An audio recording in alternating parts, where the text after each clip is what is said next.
Hi, Steph. Hi, Becca. How are you? I'm good, thank you. Welcome to Part of the Arts.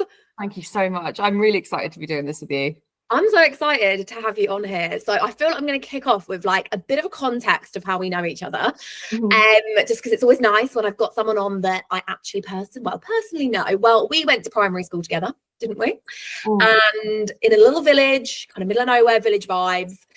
Different years. I'm older than Steph. I'm not going to divulge the ages.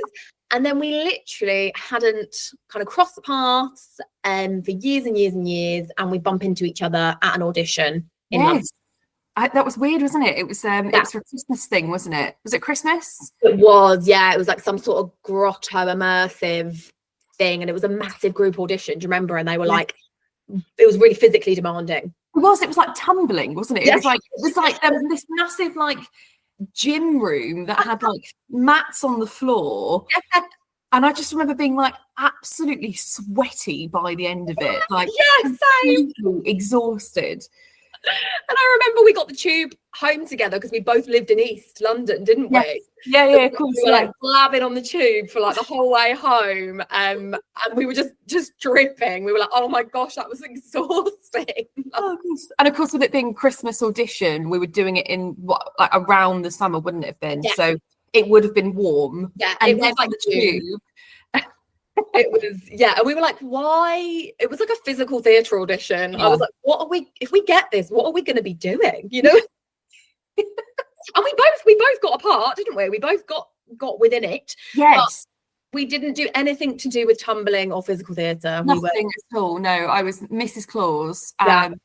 And then I did it a year after as well with them, and they gave me the flattest dolly shoes ever. Like, these things were like wafer thin. Oh, and no. I went back to the tube after standing for like 4 hours in these shoes, and like I couldn't walk. And like 5-6 years later, I still have problems with my feet from that moment. I feel like blame those dolly shoes. I think it was the tipping point for me. I developed something called plantar fasciitis literally after that. No. And it's been years of like recovery since. So even though it wasn't a physical theatre demanding job, it was demanding on the legs. Very, very demanding for me. We were stood up for long periods of time, like elfing. Well, I was an elf, and I think I was also Mad Teddy of Toy Town in one of them. I was the mascot, which first and last time I've done a mascot gig. let's just say that. They were like, but you get paid more, and I was like, yeah, I'm sure you do, because you're in this massive like, you're basically in a duvet for 4 hours. Really? And you come and you go out, and then you kind of like really look after you. 20 minutes on, 20 minutes off, 20 minutes on. And to be fair, they really did. They did do that. And it was me and another girl swapping.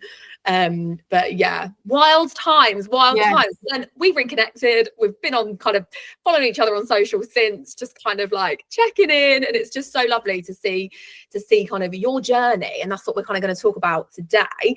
And before we delve into that, I just want to ask, have you got something? I feel like you are. I feel like you're this kind of person. Have you got something that you've said or done either recently or something you did way back when, but it's just stuck with you, where you thought, yeah, Steph, that should have stayed inside? Yeah, I literally had this the other day, right? So I've recently been covering for the breakfast show, and so that means 4 a.m. starts. Gross.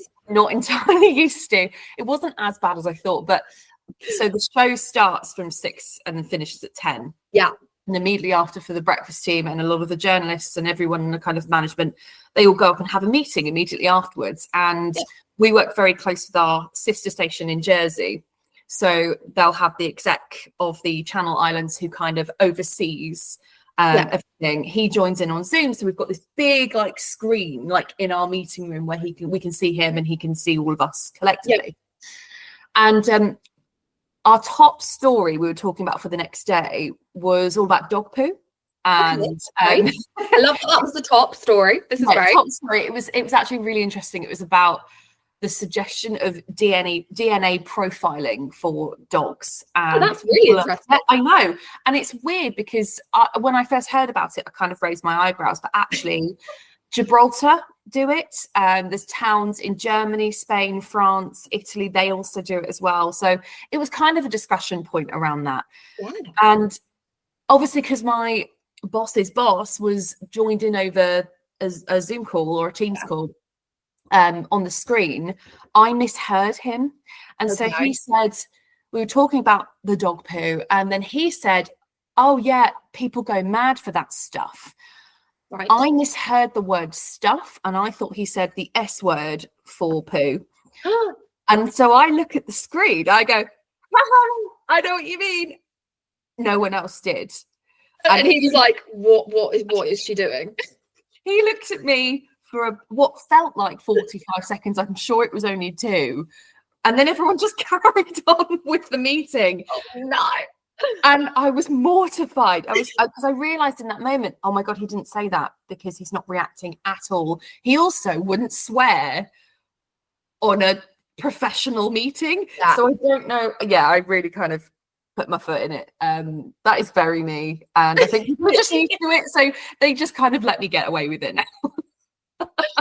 I love that. They were just like, we're just going to smile and just carry on. Steph, let's just leave her to it and carry on with the actual agenda of the meeting. And Steph, we'll wrap that up. But then did you find yourself just thinking about that for the rest of the meeting? Yeah. Yes, I did. And then I went and was having a cup of tea later with some colleagues, and I think they were actually talking about embarrassing moments. And I was like, well, I just had one there. And they were like, yeah, what was that? So it wasn't like people didn't acknowledge, people heard it and then just, so. At least you got to unpack that straight away. Like you were like, okay, I can now move on. I've unpacked it. Yeah. I mean, it was about maybe an hour and a half of lingering, to be fair. But I think people had realised by that point in the week, it was like the Thursday. So I'd done 4 early shifts all back to back, which I'm not used to. Yeah. And your body clock was it's that brain. Breakfast show Delulu that hits you hard after you've finished and you just after all the energy's kind of gone. So I think they let me off. But yeah, I feel like I would let anyone off for anything I said for doing that early in the morning. Kind of using your voice and your energy and your persona. Like, I am not a morning person. Like, everyone that has either lived or worked with me knows that I'm not grumpy, but I'm just like mute. I just don't talk. And I mean, that's not like me. So everyone just thinks there's something wrong. And I'm like, no, I'm just not on. And normally I'm the same, but I've had jobs in the past where I've had to wake up that early. Yeah. And I didn't enjoy them. So that was really hard. Whereas actually coming in to cover for breakfast, I actually really enjoy doing the breakfast show because it's very fast paced. It's very different kind of show that I do normally throughout the week. And I really like kind of switching it up every now and again and also putting my own spin on it. So actually I was coming in and full energy for 4 hours, basically. Obviously light and shade within that, but giving it real hard energy. But then afterwards, by 11 o'clock, it's like just waiting for bedtime, basically. Yeah, you're like, I've still got the whole day. You're like, what do I do? And that's so interesting, actually, you saying that. I think that is very true within, if you're getting up for something that you're passionate about, or even if you've got to get up early to go on holiday. Oh, I'm different then. I'm like buzzing. I'm like, like we're getting a drink in the airport, even though it's the morning, because, when you're in the airport, it doesn't count. And all of that, like, it's whatever time you want it to be. And even when I've gone on tour, I've gone abroad on tour. I'm very lucky and fortunate to have done that as a director. I've been a bit more like on it because it's exciting. And you're also looking after people, which you're also doing on your radio show. You're looking after the morning kind of people that are listening to you, and they're going about their day. So if you've got to be that person that's getting them through. I guess. No, absolutely. And I think actually, because I'm in Guernsey, it's very different because Guernsey is its own place. It's not like an area in the UK, like a county. There'll be sort of rivalries between counties and things like that, but actually the things that happen in Guernsey, because they have their own government and they have their own laws and everything like that, it's actually really important to be delivering the news of the day to those people. So a lot of people do tune in to us in the morning for breakfast, particularly actually to just know about what's going on.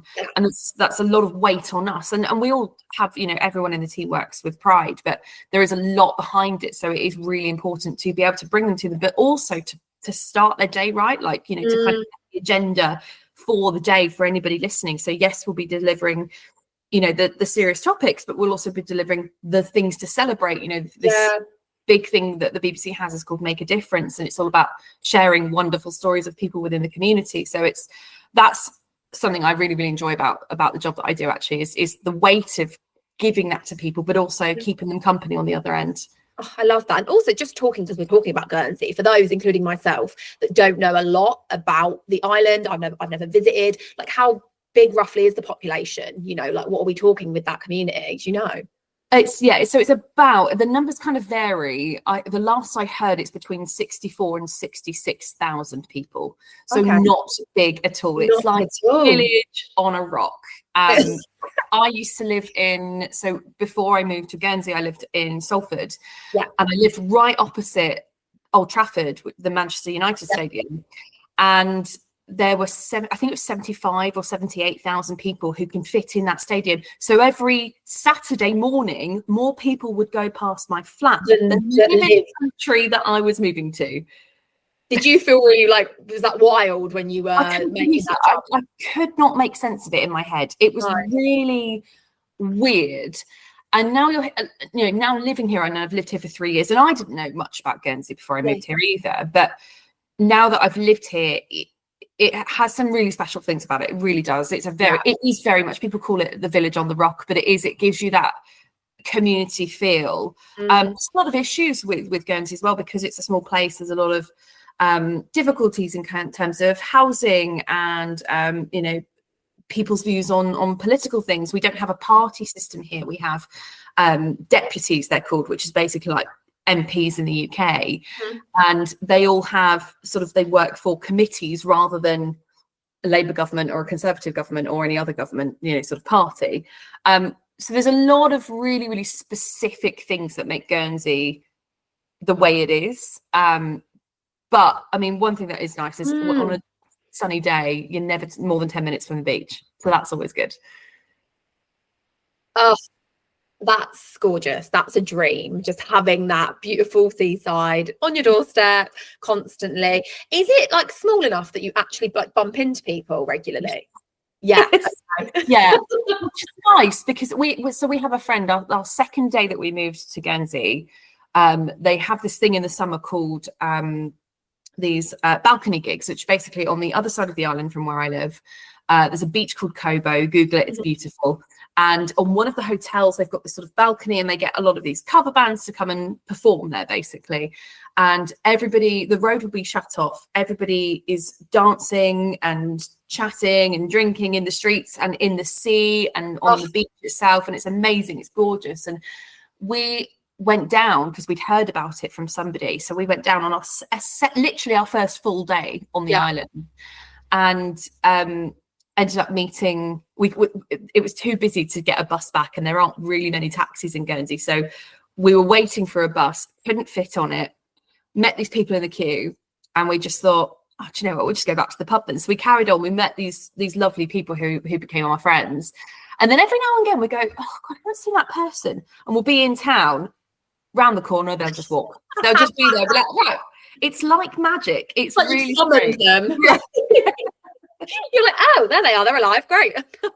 Yeah, it is like that. But you do see a lot of people, and also see, because I talk to so many people as well, there's a lot of people who in the community who I now know quite well from chatting to them on various stages in their journey. So that's actually a really nice thing. But it's lovely. It's nice. Sometimes you don't want everyone to see you all the time, but like sometimes I live in a small city, and I work, you know, very much within the community and the arts scene within my local city where I live. And absolutely, I live in town, and I can't go to the high street without bumping into someone. And sometimes, you know, super nice, like it's so nice having that connection, but sometimes I just want to go to the gym, or I just want to go to M&S and get some food. And I literally have you seen You on Netflix? No, I haven't yet. It's on my watch list. I've heard very good things. It's great. Like the later series get a bit, but like the original, really good. But Joe, basically the kind of protagonist, he wears like a cap as his like disguise, and it's a really shitty disguise. It's a really rubbish disguise. It's a cap, and it's a navy blue cap, and I have a navy blue cap, and I ended up feeling like I was like Joe from You, because I just put my cap on and would like dart through the high street and be like, no one can see me.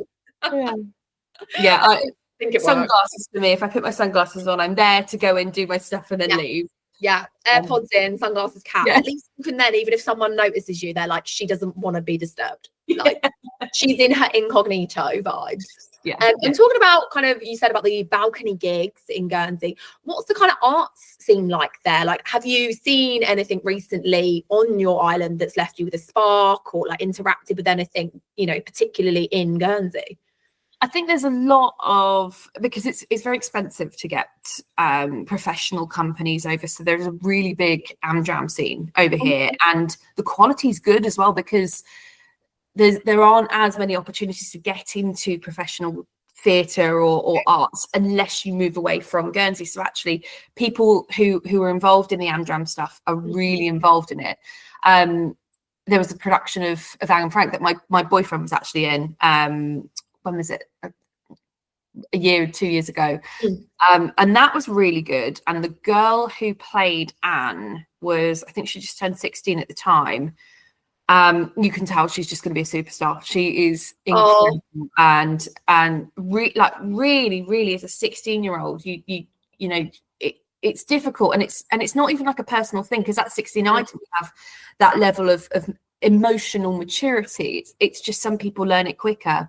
Yeah, but she has this emotional maturity to be able to show the innocence, but also grow with the character. And I think that was one thing that I was really impressed with. But I mean, we're seeing, just generally in terms of the island, we're seeing, you know, a little bit more stand-up comedy, which is something I always used to go to in the UK. So that's really good. There's lots of like music festivals that they run, and again, this is they're very sort of keen on honing in on homegrown talent. So they will have a lot of the artists here who are very good, by the way.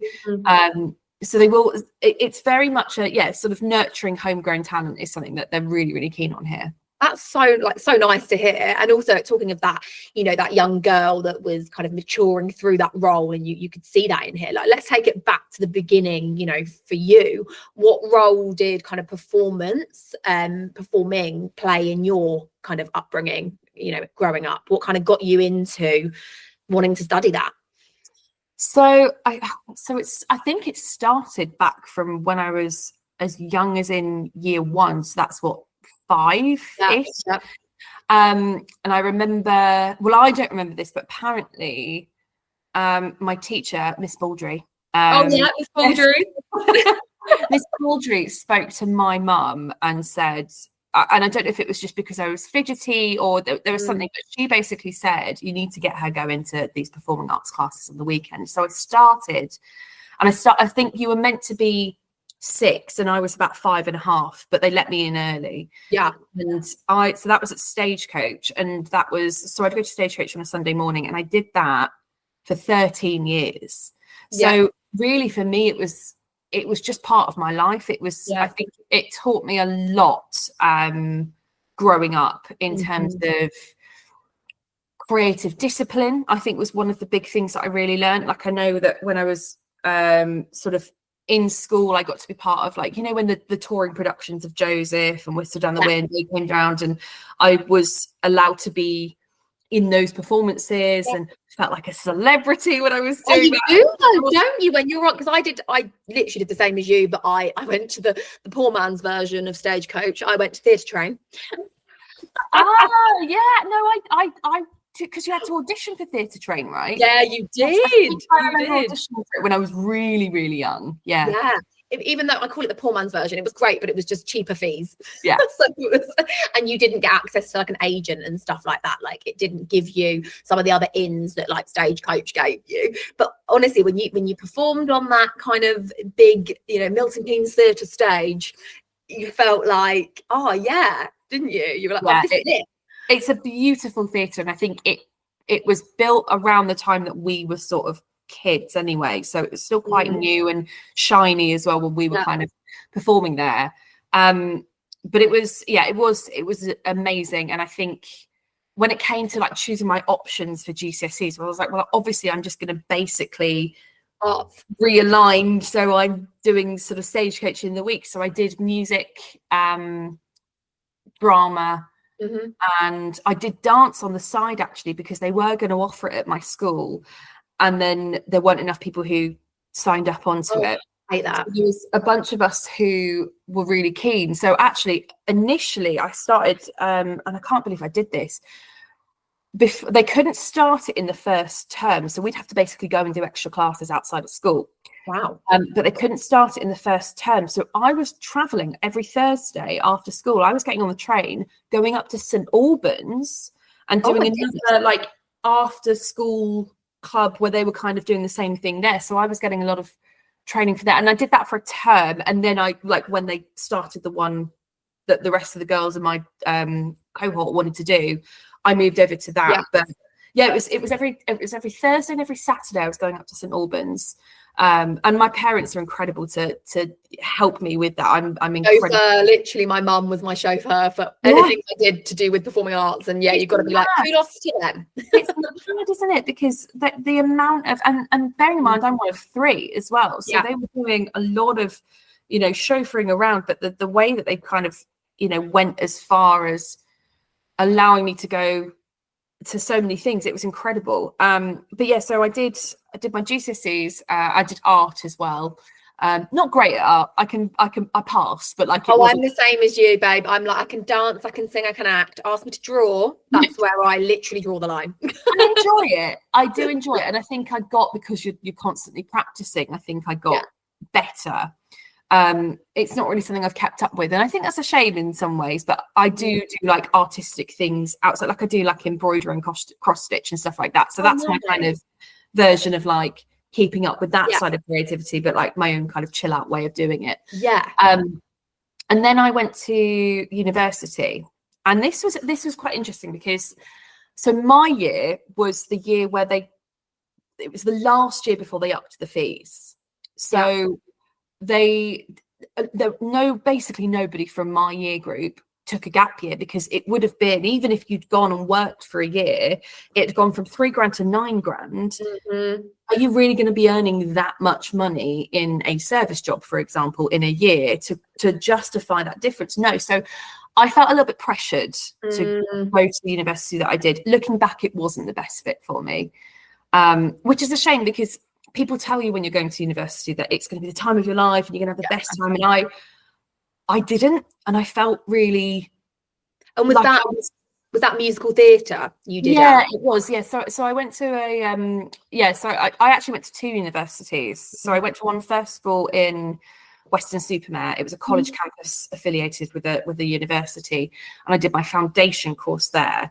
And then in my 3rd year, I did a year at Colchester, again a college campus, because they tend to have the better facilities, but it's affiliated with University of Essex. And I think I lost a lot of confidence in the first year, particularly. I was also in a relationship, and it wasn't very healthy, and there was kind of a lot of things that were happening for me around that time, and I didn't really felt like I fit.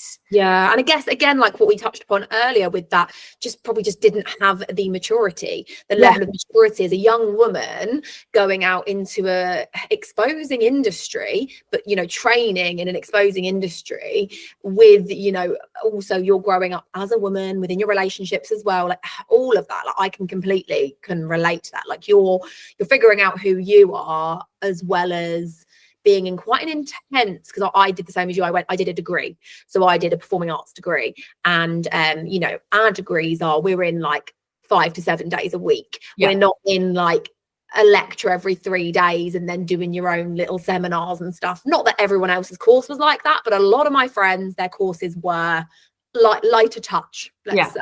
Yeah. I think there was a lot of wider reading for other people. And there was a bit more flexibility, whereas actually it was like school basically for me. I felt pressured to take the position on that course, because a lot of and I don't know if this is still the same way now, but when I was applying for places, I was applying as an 18-year-old for drama schools. And a lot of them, again, they want somebody who's a little bit more emotionally mature. Mm-hmm. So it's very rare for people who are 18 to get in first time.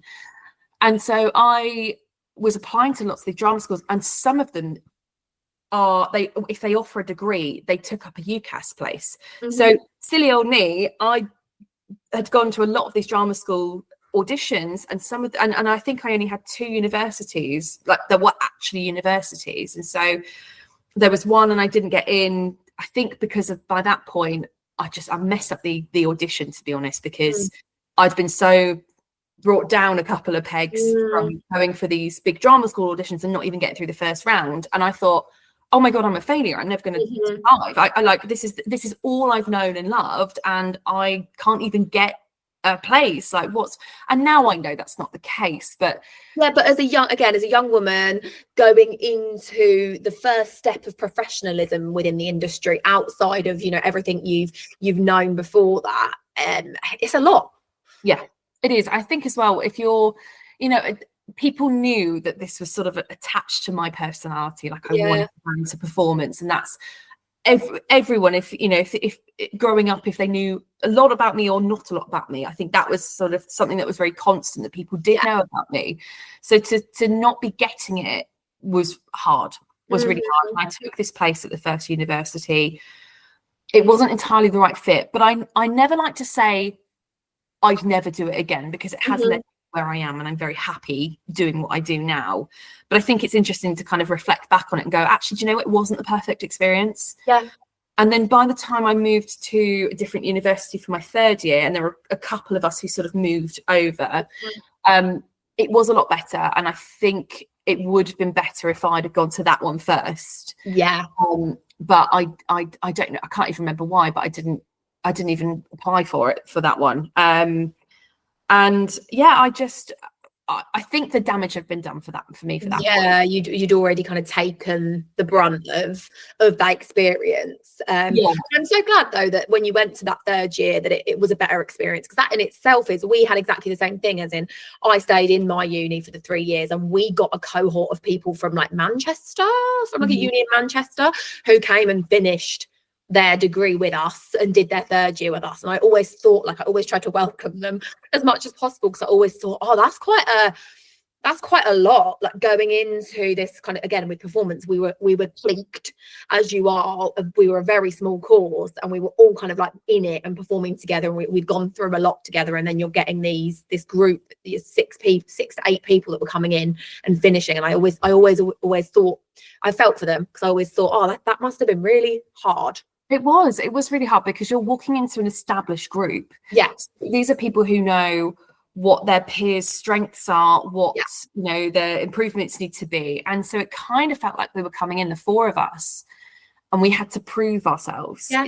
And that wasn't because of anything that they'd, impactfully done to try and make us feel that way, but it did feel like, we had to prove that we were talented, I suppose. That's that's a lot of pressure to put on. And I think by that point, my self-confidence had fallen so much, and I was just like, I'm fine with being in the background at this point, which I didn't want to be, but I settled for that is the best I'm going to get. So then how did you find, obviously, before we move on to kind of COVID and like career pivots and things like that, how did you find living and working in London? How did you kind of rebuild your self-confidence to kind of go into that world, to establish yourself? Because I completely know what you're saying, and I will always remember you. I'm like by the way, I've got like a memory like an elephant. I remember everything. And I would always remember, no, it's a good thing, don't worry, Steph.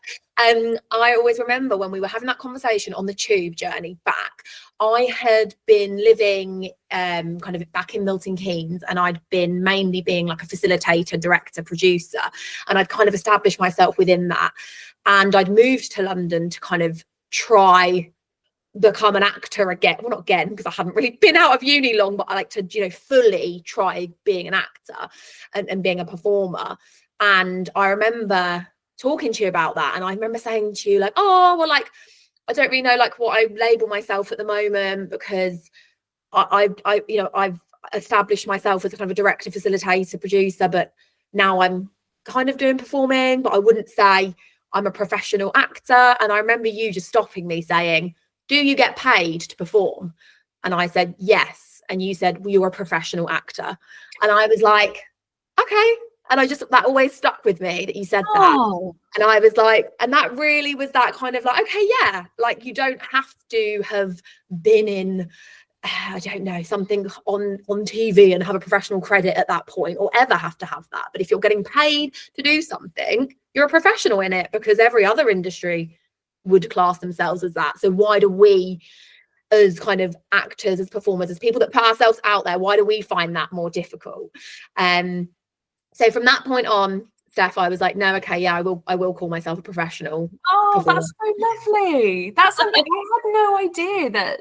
It's so funny, isn't it? Because I don't even remember saying that. Yeah, I've got memory like a goldfish. So I love that stuck with you. That means a lot to me, actually. That really does. Well, you know what? I kind of forgot until we speaking. It just came back in, and I was like, I just remember that, and just being like, it was just so nice to organically talk to someone, because I'd felt quite insular in the city since I'd moved and was kind of trying to make it and stuff, because it's that rat race, it's that lot of competition, and there's not, a role for everyone. And I hadn't really found my kind of community and the kind of collaboration aspect of things yet. It was just the kind of the grind. So yeah, I don't think I'd long been in the city. So yeah, so how did you find like the city? How did you find navigating that as well? So the big turning point, I think, for me was when I got into drama school. So there was a drama school, and they did an audition at our uni, which was really great. And I think there should be more drama schools that do that, actually. And we all got feedback, which was, again, another really, really rare thing. And for me, that was a green flag. And then they called me up and they said, yeah, your singing was pretty good, your dancing was pretty good, but we loved your acting. And I was like, huh? This is a thing that I thought I was worst at. And I'll be honest, 20 minutes beforehand, quickly looking through it, and we're like, yeah, that'll do, and I'll just give it a go. And I think that was a tactic that I used to use as self-sabotage, actually, because it was like, if I didn't get it, it's because I didn't try hard enough. Yeah, I didn't really care about it anyway. It was exactly. It's because it's not because of my ability, it's because I didn't try hard enough. Next time I'll try harder, whatever. And they said, we loved your acting, we want to offer you a place on the acting course. And I was in the house alone, and I got off the call and I just sobbed. I was like, I don't know what to do. Like, somebody wants me for something, the person who I thought was always going to be pushed into the background for things, and somebody's heard me and sees something in me. So I thought, you know what, I'm gonna go for this, actually, because that is the first time somebody really, other than before sort of training at university, somebody's actually seen something in me. So I moved to London for that year, and I did a year at drama school, and I had a great time. It was intense. I really, really loved it. And then after then, I stuck around and lived in London, and it's hard, isn't it? It is a hard slog. Hard. And I think that's why those moments when you do connect with another creative and they just say something that just gives you that little boost, and you're like, we get it, we get each other, we get it. And we're so hard on ourselves, and we're very good, I think, as performers, to give advice to other people, but not necessarily take it ourselves as well. Yeah.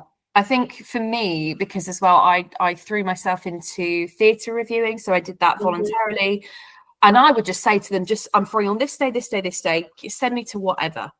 Yeah. And I got to see some incredible things. Nice. I mean, some weird things as well, don't get me wrong. But some amazing stuff that I would never have otherwise bought a ticket for myself if I didn't know about it, because of various reasons. But actually, it just opened my eyes to really analysing what the space looked like. At that point, I was really kind of wanting to focus on theatre. I managed to get myself a lovely agent, but I was really struggling to get in the room. And I did do a couple of things. I did pantomime, where I was Cinderella in Manchester. Like it was like a sort of an indoor winter wonderland. The venue doesn't exist anymore, unfortunately, but it was like a massive indoor winter wonderland thing. And then I did Edinburgh as well, which is the poster that I just got up behind me. And that was wild and such an amazing experience. But I really struggled to get in the room, and so I was spending a lot of my time theatre reviewing and working service jobs, basically, just to get by. And being very poor in London, when investing in yourself is the main thing that is going to help you mentally be ready. Really hard, isn't it? Really hard, yeah. It's like I was the same as you. I was doing a lot of promo jobs. I was like basically a promo girl. Like there was, and it was so difficult to keep your craft going when you're meant to be going to all these classes and stuff, but then you're so exhausted from being on your feet all day working customer service event jobs, and then you get home, the last thing you want to do is do a self-tape, the last thing you want to do. So it's not even just the opportunities, it's the energy to actually have the creativity to create the opportunities. It's the mental space. You need to feel psychologically safe within yourself, in where you are in life, with the things that really you value as well. Like, for example, since moving on from that time in my life, I've learned that financial stability is something that I really value, but in order to make me happy, I don't need to be rolling in money. I just need to feel safe and secure. Just need to be secure. And do you know what, I'm with you on that. There is something to be said, just about being comfortable and not like hand to mouth to hand, like constantly, because I actually haven't had one in quite a while, but I was having it every like kind of 3 to 6 months. I'd have like an absolute, like what I'd call like a literal like meltdown, where I'd just be crying about like not earning enough money, maybe I should just do something else, like all that kind of thing. And it was so, that in itself was draining, because you felt like you had to pick yourself up and start again. And like, it's this idea as well of failure, like if you leave, then you've failed. And actually I think that whole idea should be totally rewritten. If people do choose to move on from performing specifically, like what I do now involves so much of what I've done in the past, that it's not, I've not failed by you wouldn't be you probably wouldn't be doing what you do now if you didn't have your background, or if you were doing, you wouldn't be as good at it as you are, or have like kind of progressed as much as you have. And lockdown was a huge kind of pivotal moment for you in the self-reflection, in the kind of, how am I going to now use my creativity? Like, can you talk us through that kind of rationale? What switched for you? I think it was, I just started a job working, again, temping for this alcohol company. And I didn't like the person who I was working for. And I'd only been there 6 weeks. And then you start hearing these rumours, there's this big virus that's spreading around and it's killing lots of people. And there's the army circulating the M25 and not letting people in and out. And there was all these rumours happening. And it got to the point where my boyfriend and I, we were living in West London at that time. And we said, our street that we live on, I feel fairly comfortable, but there are sort of surrounding areas with people who are going to really struggle with this. And it wasn't actually, you think 9 years beforehand in 2011, we had the riots, the London riots. And it's like, are people, in terms of that was my solid psychology and understanding how people respond to those kind of moments. Not in a judgmental way, but if that happens, I don't feel safe. We're on a ground floor, where there's a big bay window with my, a telly in the front. Do you know what I mean? Like, are we going to be a target for this? So we, like lots of people, packed everything up and moved back to stay with my parents. My boyfriend went with my parents, what we thought was for a couple of weeks. I feel like we messaged during this time. I feel like we I think I spoke to so many people on Instagram, because we stayed in East London. So we didn't think we were going to be locked down in a 1-bedroom flat for as long as we were, but none of us knew, did we? None of us knew. We knew, and it's weird to think now, because it feels like because now we can rationalize it, and we understood what happened. But at the time, you have to remember, no one knew what this meant. And so when we were packing our stuff up, my boyfriend, he sent it all up in a van, came back down to London while I was leaving my day job. I got back home to the flat. We were putting the last bits in a suitcase. Boris was meant to give a talk at 5 o'clock. Yeah. And he was late, and we thought, we have to go. We have to go now. So it was like we fled. And it was the strangest, most bizarre, exhausting feeling I've ever had. And you know, we got back to my parents, and I'm really glad we did that, actually, because it gave us room and literal space to breathe. You know, in the village, there's a lot of places to walk, there's fields around, and you know, I'd lost my job. You know, I had to leave it. They wouldn't let me work from home. Then furlough came in. I said, oh, can I please work from home and you can give me furlough? And they were like, no. So I was like, brilliant, thanks. Here you are back in your, you know, your childhood bedroom. Yeah. And you're thinking, what's next? What am I doing? Well, I didn't know how to move forward. I felt, again, it's that idea of failure. Have I failed? You know, it's got to the point where the world has stopped. I can't even get back in. At the time, I was thinking I can't even get back into an industry because I don't know what the state of it's going to be. And like, we were all in that as well. Like every single person I have, you know, had on this podcast, you know, we were all in that state of, is there going to be a freaking industry to come back to? Yeah. We know that actually only this year have things started to properly, I think, you know, properly start to come back. But then now the government, we've got our own problems again. But I think only really, like, from COVID has the industry only really this year started to completely, like, leave it behind, if you know what I mean. I think it's only now that the hangover's kind of wearing off from it. I think that's a great term. And I so my boyfriend, who again was also in the creative industry, he was meant to be, so he was doing 2 shows at the time, producing 2 shows and directing one of them as well. And he just put on this show at the Vault Festival. I love the Vault. Yeah, I know. Actually, it's breeding ground for COVID. I think, has it shut down now? Is it shut down? I saw something a couple of years ago there. I don't know if it's shut down, but I think it's a lot pared down. It's not as the festival isn't as big as it was. I think they do still do stuff, but it's not like the whole Vaults festival anymore. Right, okay. I think. But I remember going to, you know, he was doing something at the Vaults Festival, and then also it was meant to be a big cast. It was a Philip Ridley new play, with lots of cast and involved, and there was a sugar babe who was involved in it and everything. And it was actually quite like a big thing. And then obviously they had to shut everything down.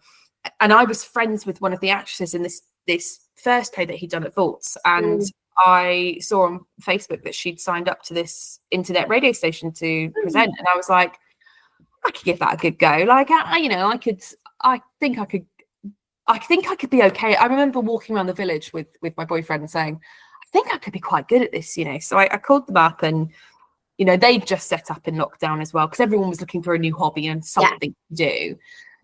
And so I came on initially as a cover presenter, and then started doing the morning show.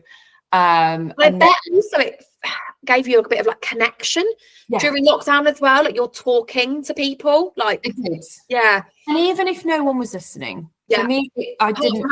Hang on. We need to shout out your number 1 fan, your dad. I know, and even to this day, bless him, unless he's like going for a Tesco pickup for the click and collect, he's like, Steph, I'm really sorry I missed this part of the show. And I'm like, Dad, it's okay. But he used to listen to every single, I think he still has, basically pretty much every single show I've ever presented right from the beginning. Oh my God. And so you're up in your bedroom doing this, and he's just literally downstairs in the living room listening. Downstairs in the living room doing his ironing, and I'm upstairs, diagonally upstairs, and you know, I'm sat in my bedroom with an old USB mic gaffer taped to a plant pot. We love this. And that was my setup, and sort of into my laptop. But it was really great. And then when things started opening up a little bit more, I got myself a pub job again. I wasn't really enjoying it, but it was something to earn some money. Yeah. And again, it's one of these things where it's like things happen for a reason. 2 weeks into me doing that job, somebody came in with a microphone set up and everything like that. And she was interviewing this like kid band basically. And I said, oh, what is this? What are you doing? She said, oh, I'm doing it for this radio station. It's just recently been taken over. And I was like, oh, that sounds really interesting. I also do radio, but if this one's local, I'd love to hear more about it. Got in touch with the guy who had just literally 3 weeks beforehand bought it. And I owe everything to this man. I really do. I will always be grateful. He started off with Chris Moyles. They worked on Horizon together. He's done Capital Radio, Virgin. He's worked with like the big names and done a lot of big radio. And we obviously got chatting, and I don't know, he just saw something in me. He just believed in me. And so he really, all you need as well, isn't it? Just that person to be like, I'm going to advocate for you. I'm going to kind of always mentor you. And like, I believe in you. Here we go. Let's do this. But I think it's that pay it forward attitude, which I'm always so keen on doing. If anybody ever approaches me for advice, I will always pay it forward. Because do you remember Richard Park? He was the judge on Fame Academy, if you remember. Oh, yes, love Fame Academy, of course. So Richard was one of the bigwigs in radio when David, this man, was working there, and he would always give him advice. And David asked Richard one day, how do I thank you for this? And he said, pay it forward. And so that's what he's done with people like me. And so I did a show every single day. Now these were because it was like a sort of semi-commercial station. It was pre-recorded things, links basically. So it would take on a good day about 20 minutes to do a 2-3 hour show. But doing that consistently, and again, this is all in my free time. Sometimes I'd be finishing a 12-hour shift at the pub, come back, it's midnight, and I'm in my bedroom recording these links before I go to bed for the next day. Sometimes it was as tight as that. But there was something about it that just kept me persisting. That buzz. Yeah, wanting to work on it and improve and grow. And that's when I thought, do you know what? I really want to do this. I really want to get into this. That's what kind of gave you the motivation, was that creative freedom and that spark that it was just driving you forward. Yeah, totally. And being able to also not hide behind a character in a weird way. I always kind of thought, in terms of performance, that was a security blanket for me. Actually, it's nice being able to trust that people like who you are authentically. Oh mate, this has been so freeing for me, like hosting a podcast. I completely can relate to that. I was like, oh, I'm going to do something as me. Okay, there's a scariness in that, but also it's vulnerable. It's vulnerable, isn't it? So vulnerable, but also, God, of what freedom there is in that as well. I'm like, I don't have to learn a character or lines. Or prep too much. Obviously, I've got to prep my questions and know my guests and stuff. But actually, anything that comes out of my mouth is just from me. Like, wow, revolutionary. And people, I think authenticity is something that people gravitate towards as well. So, actually trusting in myself to know that actually some people do want to listen to what I've got to say. In contrast to feeling like that kid in university who, she's just here in the background. Actually being able to be myself and to know that I have something to offer, I think has been a massive personal turning point. That's so great. And we've spoken about it briefly. You've shared your ADHD and autism diagnosis. How has that helped as well? Like your neurodivergence with your creativity, often they come hand in hand. A lot of creatives are neurodivergent, and that is rightly so now being celebrated more than ever. But how did that also help you kind of be what you were saying, your authentic self, and actually be that confident you in the radio, thinking this is me, this is who I am? Did the diagnosis help with that? Yeah, I think so. I think this, again, for me, this has been a journey that I've been on for quite a long time. Again, in lockdown, this is something that I kind of discovered about myself, and I did a lot of research before kind of trying to pursue it, and anybody who's ever been through anything like this will know how difficult it can be to try and obtain a diagnosis if you're trying to do so. So I ended up going privately for a diagnosis a couple of years later. It was only last year I actually got the papers through. But I mean, the person who I went with was fantastic, and my experience with them was so replenished, actually. And I think having a full understanding of who I am as a person allows me to be a better friend on the end of the radio. Also, it means I can advocate for, you know, a lot of people, let's take ADHD, for example, stereotypically, a lot of people think of a small young boy running around a classroom. And that's not what it is at all. At the same time, people, you know, think of a lot of autistic people as non-verbal, you know, or really sort of obsessed with particular topics. And actually a saying that people often use within the disabled community is, if you've met one autistic person, you've met one autistic person. Actually, everyone is so different for a reason. Like we are all individuals. And being able to, and I think I'm lucky to be able to harness, you know, something that I'm really strong at when I'm interviewing people, for example, in my role now, is empathy. I cry at adverts on the telly, right? Oh, me too. Yeah. I'm incredibly empathetic, but actually what that means is it makes me a very good interviewer when it comes to getting people to trust me. Yeah. Media can be scary. It can be a scary word for people. And some, you know, people think that the media a lot of the time are out to get people, or out to get the, you know, out for themselves to get the exclusive on things. Also, it's, you know, again, it's that stereotype of a journalist.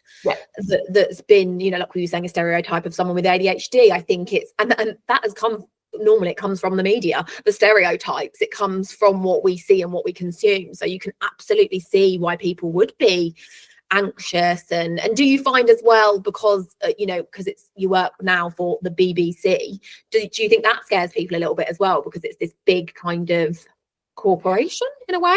Well, I think sort of, specifically in Guernsey, because it is small, it's for the last 40 years it's been on people's doorsteps, so actually people are a bit more used to us here. They interact with it a bit more personally. It's quite strange, but I think, you know,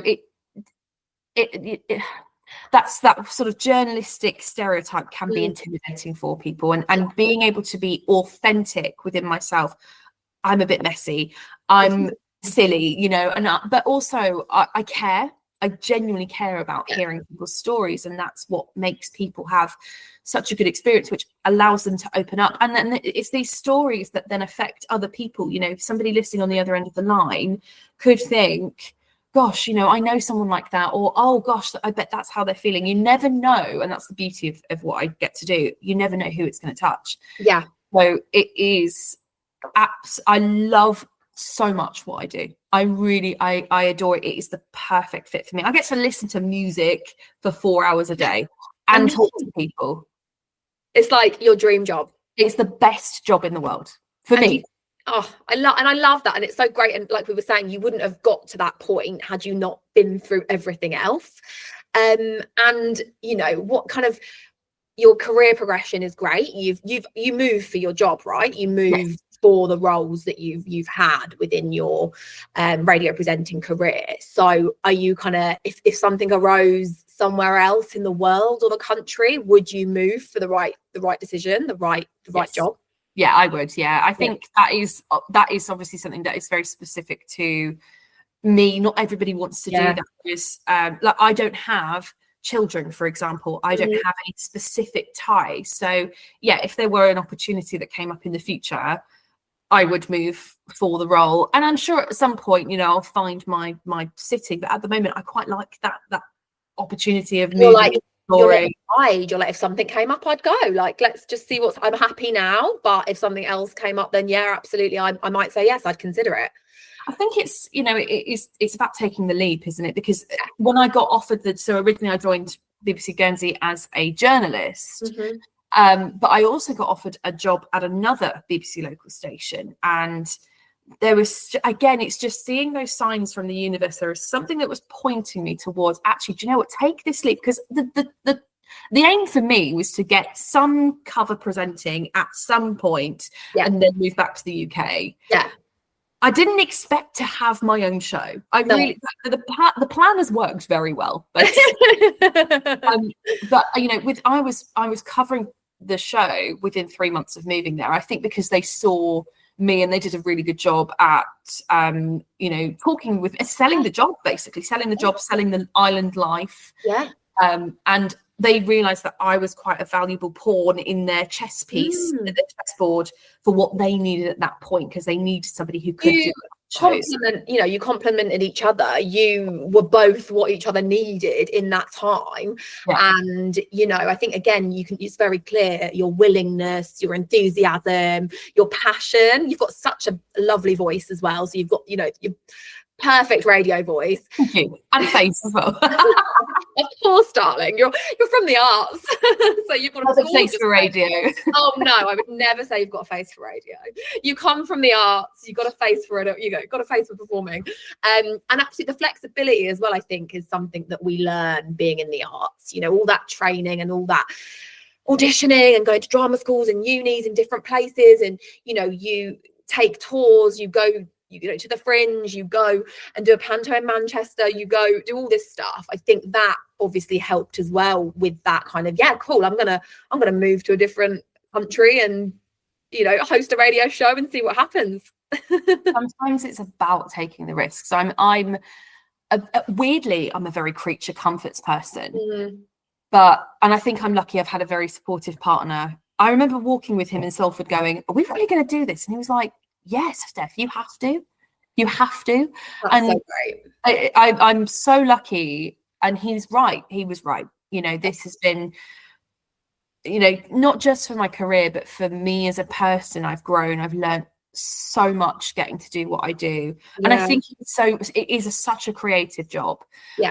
We're a very small team when we are at my station, and my team specifically, we're tiny, and there's a lot of work to do. But knowing that we get to have fun and we get to be creative, be topical, be reactive to stuff is so exciting. Stuff goes wrong all the time, and we have to react in the moment. And again, that comes from my improving.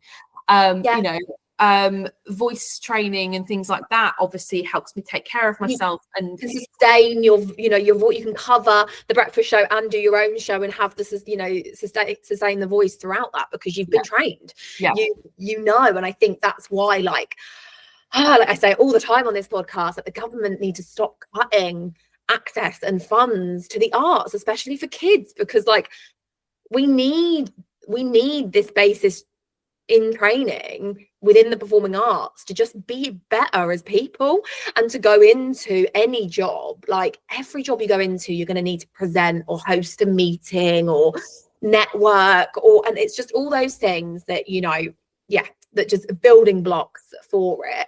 And our industry is weird and wonderful. And to kind of bring us towards the end of the podcast today, I always like to end with what's the weirdest job you've ever done, Steph? I have so many of these. Do you want to hear one story or both of these stories? Oh my gosh, I can't pick, so it's going to have to be both. Okay, right. So story number one, I'll make this quick. I was temping in a very well-known department store in London. Nice. I was up on the 4th floor doing the perfume samples, but they lift it in your face when you're walking past. I was one of those, and I was up on the 4th floor when it was June, and I was surrounded by Christmas decorations, and it must have been, and we weren't allowed to talk to each other either. And so it was literally just standing in isolation trying to give people perfume samples. But basically like a perfume robot. Yes, exactly that. And the weird thing is they hire all these performers and tell them to be quiet. It was to be in their box. It was really, really bizarre. But it must have been when they had a lot of children on their sort of school holidays, because I remember there was this sort of the guy who walked past, who must have been like a prince. Okay, like he had sort of the robes on and like amazing sort of headgear. he breathed more money than I've ever seen in my life, basically. Like, it's so rich. And I tried to, extravagant. Yeah. I tried to offer do you want to try? I can't even remember what perfume it was now, but I tried to offer this perfume sample. And he didn't look at me, and that was kind of normal. And so he just walked by. But then his kid, I'm going to say about 10 years old, again, more money in his toenail than I've ever seen in my life. His kid, about 10 years old, walks right in front of me, stops, okay, looks me dead in the eye. About 10 years old, this kid, doesn't say anything. He just folds his arms and shakes his head and then walks on. Like, gives you a disapproving, like, what are you doing with your life? And he's like 10 years old. Wow. And I was about, 26 maybe. And you like, what am I doing with my life? Yes. It's like, what am I doing? I'm so right. He has no idea, but he's so right. So meta. It was actually a massive turning point for me. Again, it was one of those things when I was in lockdown, I kind of thought, oh my gosh. That child. Yeah, that, like, I will never forget that you can child. have better than this. You can have better than this. I will never forget that kid. Never, ever. And then there was another story for you, and this is so bad, but I thought we'd end on this one because it's quite funny. Okay, I'm ready. So I used to do children's parties. As we both did. Yeah. I actually loved doing the kids' parties. It was really fun. Yeah. And most of the parents I dealt with were lovely. But there's always a story. Well, actually, this wasn't anything to do with the parents this time. So sometimes, normally, I'd be like in a clown costume, a unisex with quotation marks clown costume, and but sometimes if the parents paid extra, they'd have sort of themed parties, and I had like a full like costume shop full of costumes at my house at this point. I feel you. I had that too. Yeah, right. And then I think it was like an Alice in Wonderland dress that I'd been sent. But of course, when you're getting adult costumes for women, sometimes they're kind of tiny, right? It's basically your slutty dress up stuff. If they're getting you, if the company is sending you a quick, from a party shop or from Amazon, they're going to be your the layman's person wants to wear to a fancy dress party. Not appropriate for a kids' party. No, not at all. I've had these. Yeah, I didn't try it on. I should have tried it on before I went to this party, but I thought, that's an error. It was very short, but it was okay to get away with, but the problem is I was definitely wearing the wrong underwear that day. No. And there was a bit in the routine where I was basically sat on this kind of like toolbox with wheels where I kept all of my stuff. Yeah. And the puppet was kept underneath the table. Oh, you had a puppet. Oh, wow. There's layers to this. And there was a sort of tablecloth that covered it, and he was underneath the table, hidden by the tablecloth. And I get him out, do the puppet show, whatever, blah, blah, blah. Yeah. Okay. Say goodbye, Sammy, everyone. Bye, Sammy. Bye, Sammy. I leant down to put him underneath the table. Yeah. And as I did, my skirt got caught on the toolbox, the corner of the box that I was sat on. And I showed my bare bum to an entire hall of 6-year-olds and their parents. No. And the worst bit, the only reason I knew that happened is because they all started laughing as my back was turned to them. I didn't realise what was going on until I had this roar of laughter of everyone looking at my bum. And you were like, oh no. Obviously, I was mortified. I was absolutely mortified. Sent them off for lunch, making these balloon swords like, oh my God, what am I going to do? Am I going to get fired? Bless the parents came over and they were very sweet. They knew it was an accident. Like it was... Yeah. It was unfortunate. I knew it was a wardrobe malfunction and that you were trying your best. No, Steph, I've got a story to like counter that. I've got a similar experience where a lot of my characters were princesses. I won't say the D word, but yeah, for copyright reasons, probably for this said company. And I was wearing this big princess dress. Think about the yellow golden dress princess. Mm-hmm. Yes. Yep.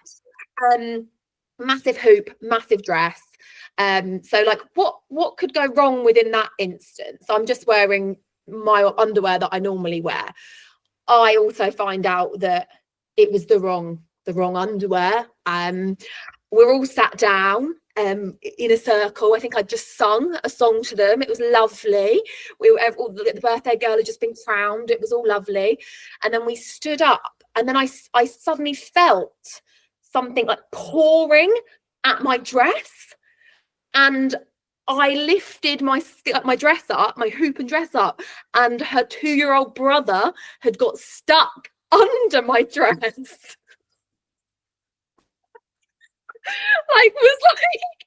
Was pouring at the hoop and the dress, this really heavy dress, and he couldn't get out. So I'd obviously engulfed him in it as I'd stood up, like the little gap. He'd either just gone under because he's a kid, or he'd just got caught in it. Oh my God. Too, and I feel like I've probably scarred him for life being within that. He's never going to be able to watch that film again, you know. I know. And then ever since that point, I wore cycling shorts underneath every single costume. I was like, even when you're wearing a floor-length dress, you're not safe. No, you're never safe at a kid's party. You're never safe at a kid's party.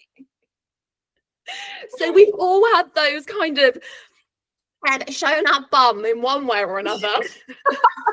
It makes me feel better. I'm so glad it's not just me. No, it was just also the realization that what is trying to get out of my dress? Because he was there, because the dress, the hoop was so big, he wasn't on me. Do you know what I mean? Gosh. Wild. We'll end it on that lovely vision for everyone of oh my gosh, exposure.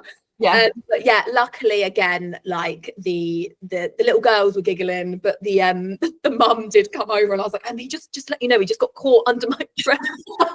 Just to let you know, there's a child inside the dress. I was like, I just want you to know that he's okay. He just looked a bit bewildered. He was walking around And she was like, oh, no worries. He always gets into weird places. And I was like, that's probably the weirdest place he's... The weird place is a bit of an understatement, really. But I was like, I feel like I have to talk about this. I can't just act like it didn't happen. So yeah, that's how we'll kind of wrap up the podcast today. Before we go, Steph, have you got anything you want to shout about within your career, or anything you're doing at the moment? Obviously, we can find your radio show on BBC Sounds. Would people just put your name in? What would you put in to find that? Yeah, so if you go to BBC Sounds, scroll along to Guernsey, then you can listen to my show. I'm on every weekday from 10 till 2, and you can find me on TikTok and Instagram at Steph on the Radio. And I'll pop all of that within the info of this podcast. Again, thank you so much for coming on today. It's been a delight. I hope you've had fun. I've had the best time. Yeah, I really have. Thank you so much. Good. Thanks for chatting to us. And all the best with your radio career. We'll be listening. And thanks again. Thank you. Bye.